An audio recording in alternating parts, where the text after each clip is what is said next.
بسم اللہ الرحمن الرحیم قال مولا امیر المومنین علی ابن ابی طالب علیہ السلام عباد اللہ اوصیکم ونفسی بتقوی اللہ ونظم امرکم۔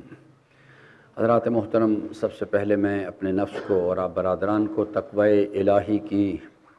وصیت و نصیحت کرتا ہوں اور اللہ تبارک و تعالیٰ سے دعا گو ہوں کہ اللہ تبارک و تعالیٰ ہم سب کو راہ تقوی کو شناخت کرنے اور عملی زندگی میں اس پر عمل پیرا ہونے کی توفیق عطا فرمائے۔ حضرت امیر المومنین کے اس ارشاد گرامی کی روشنی میں خطبہ اول کی مناسبت سے ہم اپنی گفتگو کر رہے تھے اور ہمارا موضوع گفتگو تھا وَنَظْمِ أَمْرِكُمْ، اپنی زندگی کے امور کو منظم کرو۔ نظم امر کے لیے کچھ چیزیں میں نے آپ کی خدمت میں عرض کی تھیں، لیکن سلسلہ گفتگو کو آگے بڑھانے سے پہلے تذکر کے عنوان سے چند جملے عرض کرنا چاہوں گا کہ حضرات محترم، یہ آیات قرآنی جو ہیں یہ در حقیقت انسانی زندگی کے بنیادی فارمولاز ہیں۔ قرآن کریم انسانوں کی ہدایت کے لیے اللہ تبارک و تعالیٰ نے نازل فرمایا ہے، اور انسانی زندگی کا مقصد جو ہے وہ ہے وَمَا خَلَقْتُ الْجِنَّ وَالْإِنسَ إِلَّا لِيَعْبُدُونَ۔ اس مقصد کو حاصل کرنے کے لیے انسان کو رہنمائی کی گئی ہے کہ اللہ کا بندہ کیسے بننا ہے۔ یہ صرف مردوں کو بخشوانے کے لیے یا رات کے ٹائم کچھ مخصوص سورہ مبارکہ پڑھنا کہ جناب آفات و بلیات سے نجات ملے، پیسہ ملے، ان چیزوں کے لیے نہیں۔ یہ بنیادی طور پہ اس کتاب کلام کو اللہ نے نازل فرمایا ہے ہدی للناس، انسانوں کی ہدایت کے لیے، اور نور فرقان کے طور پہ یہ معیار شناخت کرواتا ہے، معیار حق اور معیار باطل۔ تو اس نقطہ نظر سے یہ آیہ مبارکہ جس کا کہ میں نے حضرت کا ارشاد گرامی، جس میں نظم امر جو ہے انسان کے سامنے اس کی زندگی کا جو آبجیکٹو ہے، گول ہے، ڈیسٹینیشن ہے، ایک لحظے کے لیے بھی اس کی نگاہوں سے اوجھل نہیں ہونا چاہیے، کیونکہ زندگی کے ہر عمل کو انسان نے اسی کے ساتھ کوریلیٹ کرنا، اس کے ساتھ ملانا ہے۔ میں کھانا کھا رہا ہوں، میں نیند کرنا چاہتا ہوں، شادی کرنا چاہتا ہوں، بچے پیدا کرنا چاہتا ہوں، نوکری کرنا چاہتا ہوں، کاروبار کرنا چاہتا ہوں، کسی دوست سے ملنا چاہتا ہوں، ہر عمل کو اس کے ساتھ ملا کے دیکھنا ہے کہ کیا یہ اس جو میرا منزل مقصود ہے میری اس دنیا میں کہ میں جب دنیا سے جاؤں تو اللہ راضی ہو، کیا یہ عمل جو بھی میں کام کرنے لگا ہوں یہ اس کے لیے مددگار ہے؟ اگر تو مددگار ہے تو پھر اس کو اختیار کروں، اور اگر وہ اس کے لیے مددگار نہیں ہے تو پھر مجھے اس کو اختیار نہیں کرنا چاہیے۔ ایک لحظے کے لیے بھی ہمیں اپنے سامنے سے مقصد حیات جو ہے وہ اسے اوجھل نہیں کرنا۔ نماز برائے نماز کوئی چیز نہیں ہوتی، خطبہ برائے خطبہ کوئی چیز نہیں۔ خطبہ کان اخذہ للہ، ہر عمل جو ہے اس کو اس لیے اختیار کیا جائے کہ اللہ چاہتا ہے، اللہ کے بتائے ہوئے طریق پر اختیار کیا جائے، اور فقط ایک مقصد ہو کہ اللہ کی رضا حاصل کی جائے، تو پھر وہ عمل تو سود مند ہے۔ اور خطبہ برائے خطبہ میں اس لیے آپ کے سامنے حاضر ہوں اور آ کے یہاں پر یہ گفتگو کروں اس لیے کہ میں نے اپنی ڈیوٹی پوری کرنی ہے تاکہ لوگ ناراض نہ ہو جائیں، یہ کفر کر رہا ہوں۔ پھر میں نماز اس لیے پڑھاؤں کہ تاکہ لوگ ناراض نہ ہو جائیں یا لوگ میری تعریف کریں، فقط مخلوق کا خوف ہے یا مخلوق سے کچھ امید ہے، یہ کفر کر رہا ہوں میں۔ تو آبجیکٹو سامنے کلیئر ہونا چاہیے، بالکل کرسٹل کلیئر رہے ہر لمحے، کہ یہ نہیں کہ کسی مخصوص وقت میں کہ نماز کی نیت کرنی ہے کہ 2 رکعت نماز فجر واجب قربتاً الی اللہ، اور باقی کھانا کھانا ہے شکم کے لیے، نوکری کرنی ہے شہرت کے لیے، اپنے دنیاوی خواہشات کو پورا کرنے کے لیے۔ یہ کانسیپٹ بنیادی طور پہ بالکل غلط ہے۔ زندگی کے ہر عمل کے اندر اللہ کو لے کے آنا ہے، ہر عمل کے اندر، صرف ظاہری عمل میں نہیں، سوچ کے اندر اللہ کو لے کے آنا ہے۔ اور کان اخذہ للہ، اس لیے اختیار کریں کہ اللہ چاہتا ہے، اللہ کے بتائے ہوئے طریق پر اختیار کریں اور اللہ کی رضا حاصل کرنے کے لیے اس کو انجام دیں۔ پھر میرے عزیزان اسلام کی وادی میں انسان داخل ہوتا ہے، ورنہ اس سے پہلے جو کچھ بھی ہے سب نفس پرستی ہے۔ وہ چاہے میں نماز پڑھا رہا ہوں یا نماز پڑھ رہا ہوں، مجلس پڑھ رہا ہوں یا مجلس سن رہا ہوں، اگر یہ تین شرائط میں پوری نہیں کرتا تو جو کچھ بھی میں کر رہا ہوں سب نفس پرستی ہے۔ یا امام فرماتے یہ کفر ہے اور یا وہ شرک انسان انجام دے رہا ہوتا ہے۔ اس لیے میں بار بار اس کے اوپر زور اس لیے دیتا ہوں، ایسا نہ ہو کہ جب ہم حساب و کتاب کی منزل میں پہنچیں تو ہم حیران ہو جائیں کہ یہ کیا ہو گیا میرے ساتھ۔ وہاں پر جا کے جو سب سے پہلا سوال کیا جائے گا، نامہ اعمال ہاتھ میں دیا جائے گا اور کہا جائے گا اس کو پڑھو اور خود اپنا حساب کرو۔ وہاں باقاعدہ سب چیز لکھی ہوئی ہوگی کہ زید نے فلاں وقت یہ عمل کیا، لیکن اس کی نیت جو تھی وہ اللہ کے لیے نہیں تھی۔ وہ کہیں گے اس کو اٹھا کے ایک طرف پھینک دو۔ وہ سارا کچھ میرے سامنے آ جائے گا، اور اگر میں کسی مقام پر بھی اختلاف کروں گا تو مجھے فوری طور پر وہ منظر بھی دکھایا جائے گا اور اس کے پیچھے کارفرما نیت بھی دکھا دی، یہ دیکھ لو۔ وہ ایک سوال کریں گے صرف، وہ کہیں گے ایک بات بتاؤ بھائی، ان باقی بحثوں میں نہیں پڑھو، یہ بتاؤ کتنے عمل اللہ کے لیے کر کے آئے ہو۔ بس انسان حیران ہو جائے گا۔ نماز شب کے ڈھیر لگے ہوئے ہوں گے، روزوں کے ڈھیر لگے ہوئے ہوں گے، لیکن جب پیچھے انسان اس کے پیچھے جو چیز چل رہی ہے، نیت و ارادہ، اس کی طرف وہ اسے دکھایا جائے گا تو پتہ لگے گا اللہ تو ہے ہی کہیں نہیں۔ تو اس وقت وہ کہیں گے کہ ہم نے آپ سے نہیں کہا تھا کہ نمازی بن کے آنا، ہم نے آپ کو بتا دیا تھا کہ انما الاعمال بالنیات، اعمال کا دار و مدار نیتوں پہ ہے۔ تو اس لیے میرے عزیزان خوب دقت کریں، لوگ بہت پریشان ہوں گے آگے جا کے۔ وہ عمل جو انسان اللہ کے لیے نہیں کر سکتا، اس کے کرنے سے نہ کرنا 1000 درجے بہتر ہوتا ہے۔ نہ کرے انسان اس کام کو۔ جو مجلس میں اللہ کے لیے نہیں پڑھ سکتا، جو مجلس میں اللہ کے لیے نہیں سن سکتا، بہتر ہے کہ میں گھر بیٹھ جاؤں، وہ کام نہ کروں جا کے، کیونکہ وہ اللہ کی دی ہوئی جوانی، اس کا دیا ہوا ریسورس جب میں استعمال کروں گا اور بجائے اللہ کی فرما برداری کے نفس کی خواہشات کی تسکین کے لیے، تو میرے اوپر گرفت آ جائے گی فوری طور پہ۔ حضرت نے جو پوری تقسیم کی باقاعدہ فرمایا کہ اگر انسان جو ہے وہ کسی عمل کو انجام دیتا ہے، ظاہری عمل بہت اچھا ہے، حج کے لیے جاتا ہے، عمرے کے لیے جاتا ہے، زیارات کے لیے جاتا ہے، کھانا کھلاتا ہے لوگوں کو، لیکن اپنی نیت پہ غور ہی نہیں کرتا کہ میں کیا کر رہا ہوں۔ یہ تو فرماتے ہیں اس نیت کا محاسبہ کرو، اس کا خود اس کو چاہیے خود محاسبہ کرے۔ یہ جو سورہ مبارکہ حشر میں اللہ تبارک و تعالیٰ نے ارشاد فرمایا نا کہ یا ایھا الذین آمنوا اتقوا اللہ ولتنظر نفس ما قدمت لغد واتقوا اللہ، یہی بات جو میں باتیں بیان کر رہا ہوں نا اردو میں، یہ اسی کی تشریحات ہیں اصل میں۔ اللہ تعالیٰ فرماتا ہے محاسبہ کرو اپنا۔ اب مولا فرماتے ہیں کہ اگر اس عمل بہت اچھا ہے ظاہری کیفیت میں، لیکن اس کے پیچھے جو کارفرما نیت ہے، مثال میں دوں تاکہ ہم زیادہ قریب چلے جائیں،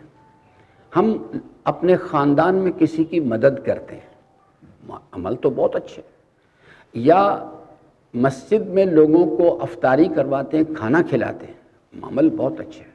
لیکن مصیبت جو ہے وہ یہ ہے کہ آگے جا کے جب حساب و کتاب ہوگا تو اس عمل کو تو دیکھا ہی نہیں جائے گا، اس عمل کے پیچھے جو کار فرما نیت ہے اس کو دیکھا جائے گا۔ یا ایھا الذین آمنوا اتقوا اللہ، اس کا ایک سادہ ترجمہ کروں، ایک اس کا مفہوم، اپنی نیت کو، عمل سے پہلے نیت کو خالص کرو اللہ کے لیے۔ جب عمل کر لو وَلْتَنْظُرْ نَفْسٌ مَا قَدَّمَتْ لِغَدٍ، اپنے عمل کا خود محاسبہ کرو، کیا روانہ کیا میں نے آگے،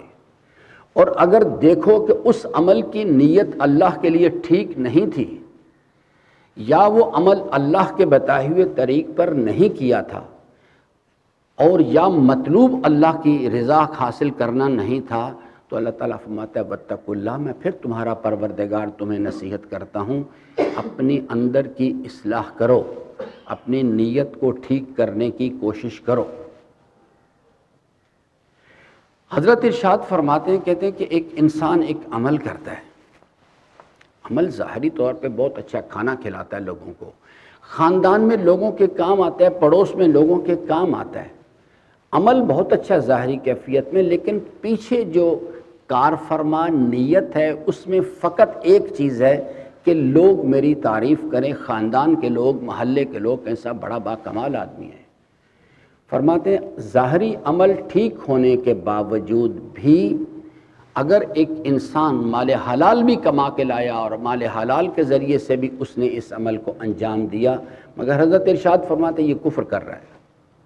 اس لیے کہ اس کی نیت و ارادے میں جب وہ اپنے خاندان میں، قبیلے میں لوگوں کی یا پڑوس میں مدد کرنا چاہتا تھا تو مقصود اللہ تعالیٰ کی رضا نہیں تھی، بلکہ مقصود یہ تھا کہ لوگ میری تعریف کریں، مخلوق۔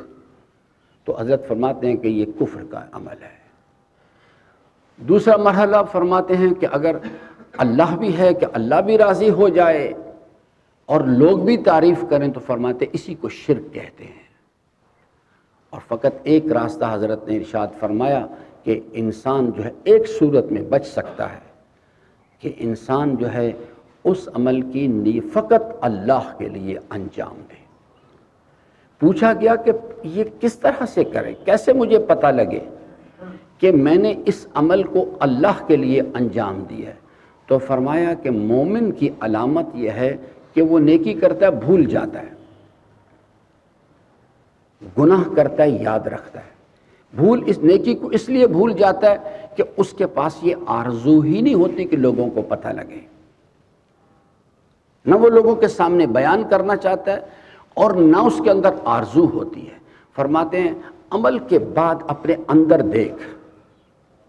کہ تو نے اس عمل کو اللہ کے لیے انجام دیا یا نہیں دیا۔ فرماتے ہیں اپنے اندر دیکھو، اگر اندر یہ آرزو ابھی باقی ہے کہ میرے اس نیک عمل کا لوگوں کو کیوں نہیں پتہ لگا، تو فرماتے ہیں ابھی نفاق تیرے اندر سے نہیں نکلا، ابھی تو نے اللہ کے لیے کام کرنا شروع نہیں کیا۔ یہ آرزو بذات ہی دلیل ہے کہ اندر بیماری موجود ہے نفاق کی۔ تو اس لیے آج اس محاسبے کے حوالے سے، کیونکہ حضرت کا جو ارشاد گرامی وَنَظْمِ أَمْرِكُمْ، منزل روشن ہونی چاہیے، راستہ بالکل روشن ہونا چاہیے، کیا کرنا ہے، جس کو قرآن اپنی اصطلاح میں صراط مستقیم کہتا ہے۔ یہ جو روش ہے یہ صراط مستقیم نہیں کہ مغرب پڑھ لی فجر چھوڑ دی، نماز پڑھ لی زکوٰۃ اور خمس چھوڑ دیا، یہ میرا بنایا ہوا دین ہے، اللہ کا دین نہیں ہے۔ اللہ کے دین کے اندر اگر مثال کے طور پہ 100 احکامات ہیں اور میں 99.9% اس کے مطابق عمل کروں، 0.1% کے لیے میں کہوں کہ یہ کام میں اپنی مرضی سے کروں گا، تو اللہ تعالیٰ نے اسی بنیاد پر یہ جو جملہ قرآن کریم کے اندر ہے نا، فخرج انک رجیم، نکل جا میری بارگاہ، اللہ تعالیٰ 0.1% بھی برداشت نہیں کرتا۔ الہی نظام کے اندر 100% اندر جانا ہوتا ہے۔ وَادْخُلُوا فِي السِّلْمِ كَافَّةً، دین میں داخل ہو جاؤ پورے کے پورے۔ یہ روش جو ہے کہ جناب رمضان کی افطاریاں اور رمضان کے روزے اور رمضان کی تلاوت قرآن، اور پھر شوال کے مہینے میں وہی فلمیں، وہی ڈرامے، وہی لہو و لعب کے محافل، وہی اللہ کے دشمنوں سے دوستی، یہ اللہ کا دین نہیں ہے، یہ میرا بنایا ہوا دین ہے۔ یا تو ہم اس کے اندر مکمل جائیں گے، ہاں غلطی ہو سکتی ہے انسان سے، غلطی ہو جائے تو پھر وَلْتَنْظُرْ نَفْسٌ مَا قَدَّمَتْ لِغَدٍ، محاسبہ کرے اپنا۔ یہ نہیں کہ ایک سال کے بعد جا کے، اول تو آئیڈیل تو یہ ہے کہ ہر عمل کے بعد کرے، کیا کر دیا میں نے یہ۔ اگر ہر عمل کے بعد نہیں کرتا اور بہت اپنے آپ کو مصروف سمجھتا ہے کہ جی میں تو میرے پاس بہت بڑی بڑی مصروفیات ہیں، میں نے جناب جیسے ہمارے سیکٹری صاحبان ہیں، جرنیل صاحبان ہیں، میں نے امریکہ کے دورے پہ جانا ہے، ابھی تو فی الحال ٹائم نہیں ہے۔ اللہ تعالیٰ کہتا ہے کوئی بات نہیں، ایک دن آئے گا آپ خود اپنے اوپر ملامت کریں گے اس چیز پر، خود انسان اپنے میں کیا کیا میں نے یہ،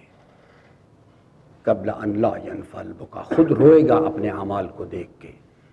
لیکن اس وقت فائدہ کوئی نہیں پہنچے گا انسان۔ کہتے جی ٹائم ہی نہیں ہے میرے پاس، میں نے بزنس میٹنگ کے لیے جانا ہے۔ ہر عمل کے بعد محاسبہ کرنا چاہیے،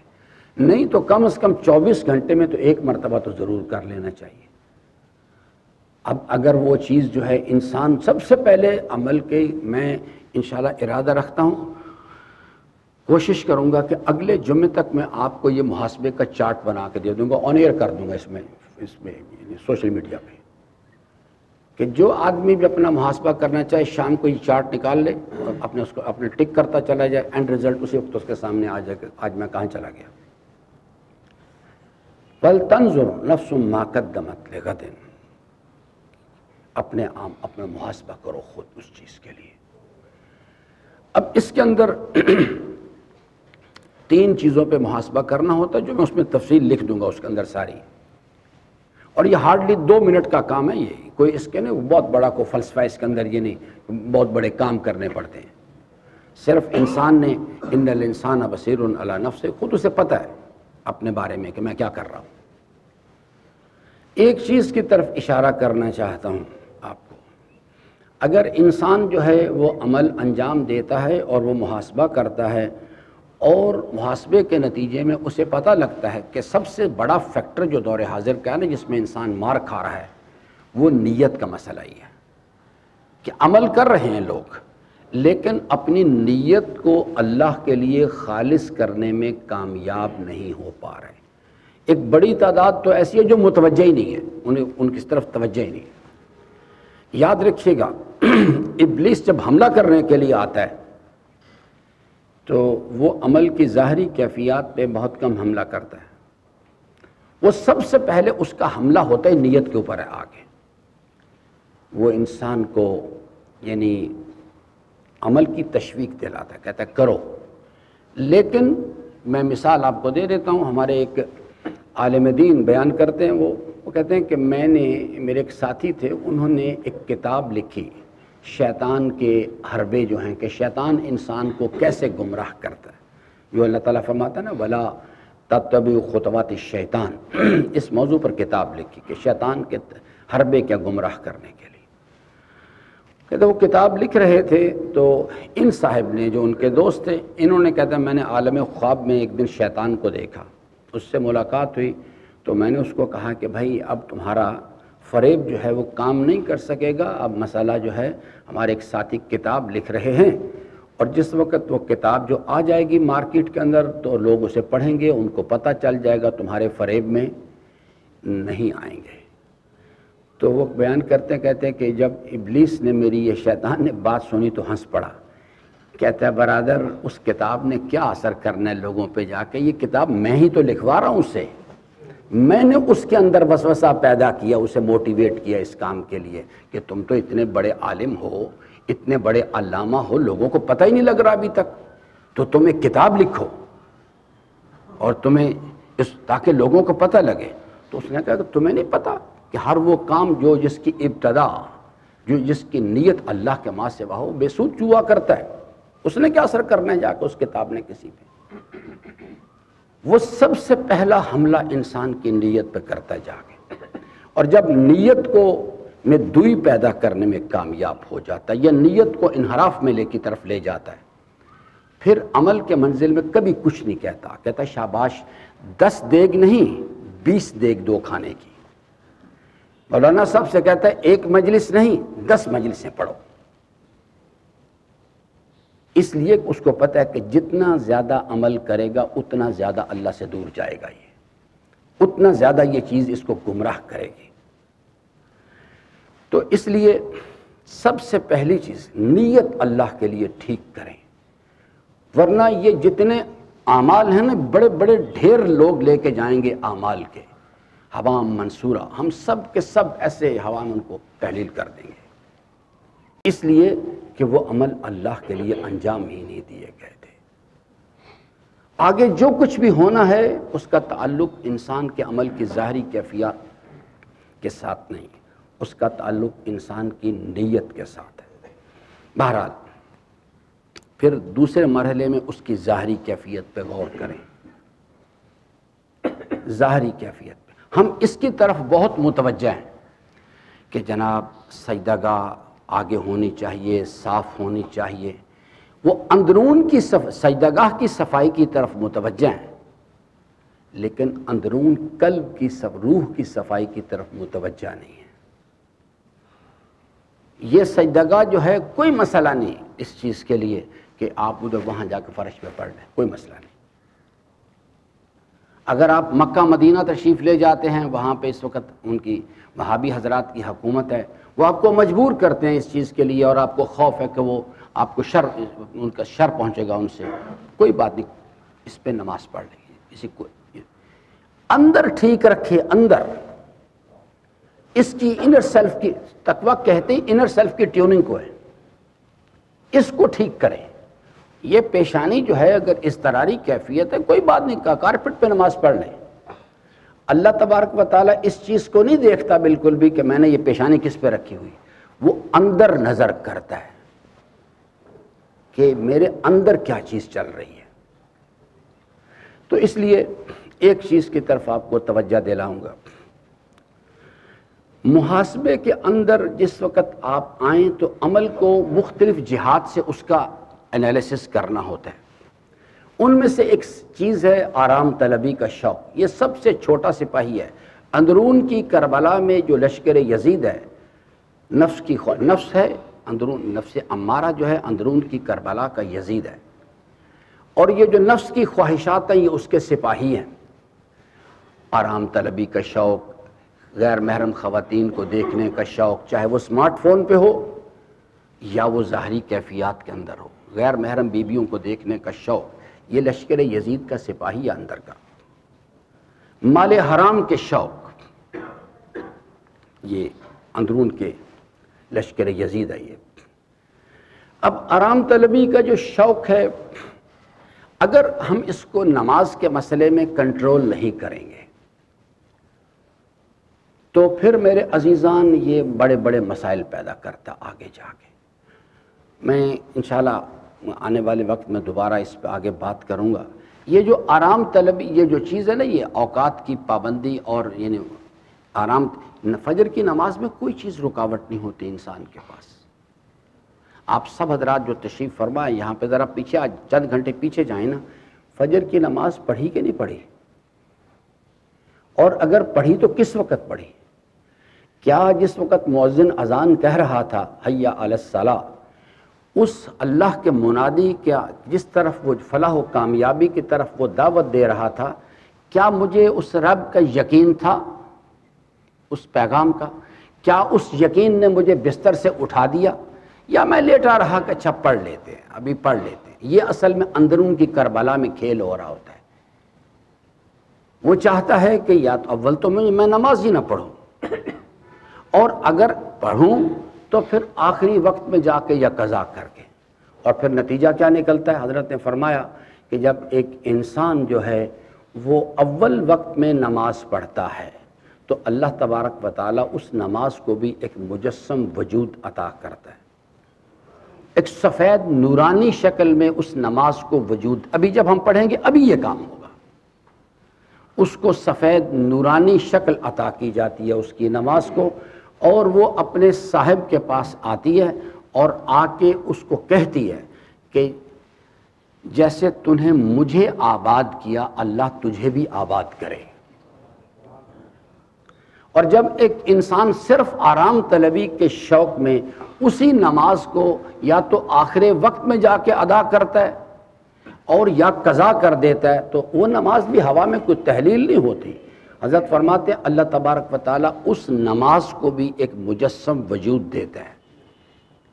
اور وہ نماز بھی جو ہے وہ وجود کیسا ہوتا ہے؟ سیاہ تاریک شکل میں اس کو وجود دیا جاتا ہے،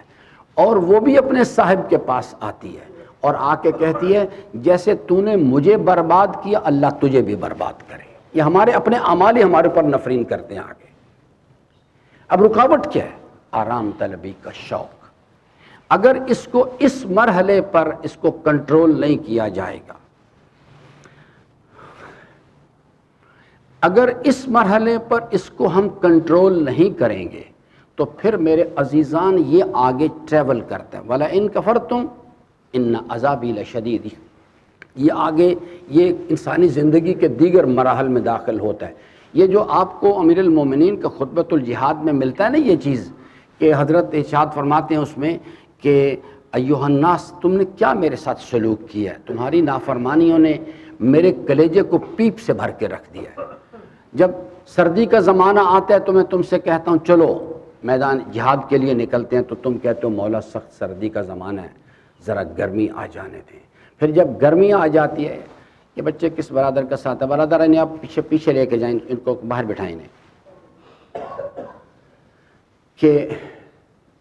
جب گرمی کا زمانہ آتا ہے تو حضرت فرماتے ہیں کہ میں تقاضا کرتا ہوں کہ آؤ میدان جہاد کے لیے نکلتے ہیں، تو تم کہتے ہو مولا سخت گرمی کا زمانہ ہے، ذرا سردی لے تو لال۔ یہ اس کے پیچھے خرابی کیا کام کر رہی ہے؟ وہی آرام طلبی کے شوق جو ہے۔ جنگ تبوک کی ہسٹری بھی پڑھیں ذرا، وہ کیوں لوگ پیچھے رہ گئے تھے وہاں پہ جنگ تبوک میں؟ آرام طلبی کے شوق۔ یہ چیز اگر پہلے انفرادی حیثیت میں ہوتے ہیں، پھر یہی بیماری ٹریول کرتے ہوئے اجتماعی تقوی اجتماعی کے اندر چلی جاتی ہے اور پوری قومیں اس بدبختی کے اندر مبتلا ہو جاتی ہیں۔ تو اس لیے میرے عزیزان خلاصہ کریں، یعنی یا ایھا الذین آمنوا اتقوا اللہ ولتنظر نفس ما قدمت لغد واتقوا اللہ۔ یہ الہی پیغام ہے جو میں نے آپ کی خدمت میں، یہ جو ہے کہ اپنے کل کا محاسبہ کرو۔ میں نے عرض کیا کہ اس نقطے پر بھی محاسبہ کریں اپنا۔ میں آرام طلبی کے شوق میں، ورنہ پھر ظہر اثر میں وہ مسئلہ آ جاتا ہے جو اللہ تبارک و تعالیٰ فرماتا وَإِذَا رَأَوْا تِجَارَةً أَوْ لَهْوًا انفضوا إِلَيْهَا وَتَرَكُوكَ قَائِمًا۔ پھر وہ ہوتا ہے کہ فجر میں کچھ چیز کوئی پریشانی نہیں ہوتی سوائے آرام طلبی کے شوق کے، مگر ظہر اثر میں میٹنگز آ جاتی ہیں، بزنس ہے، کاروبار ہے، تو اللہ تعالیٰ نے اس پر بھی یعنی تبصرہ کیا ہے وَإِذَا رَأَوْا تِجَارَةً، جب کوئی کاروباری میٹنگ آتی ہے یا کوئی چیز لہو و لعب ہے، کوئی یعنی کرکٹ میچ ہو رہا ہے، کوئی کمنٹری چل رہی ہے، کوئی فلم چل رہی ہے، ننفذوا الیہ، ادھر دوڑ چلے جاتے ہیں، وترکوک قائما، اور جو آواز آ رہی ہے مؤذن کی اس کو چھوڑ دیتے ہیں۔ یہ دوسرے مسائل ہیں، اور وہ وہاں سے پہلے اس مرحلے میں انسان شکست کھاتا ہے تو یہ مسائل پیدا ہونے شروع ہو جاتے ہیں۔ انشاءاللہ عزیزاً، اللہ تعالیٰ سے امیدوار ہوں کہ اللہ تبارک و تعالیٰ ہم سب کو اپنی رضا کی راہیں جو ہیں ان کو شناخت کرنے اور ان پر عمل پیرا ہونے کی توفیق عطا فرمائے۔ بسم اللہ الرحمن الرحیم، انا آتیناک الکوثر فصل لربک وانحر ان شانئک ھو الابتر۔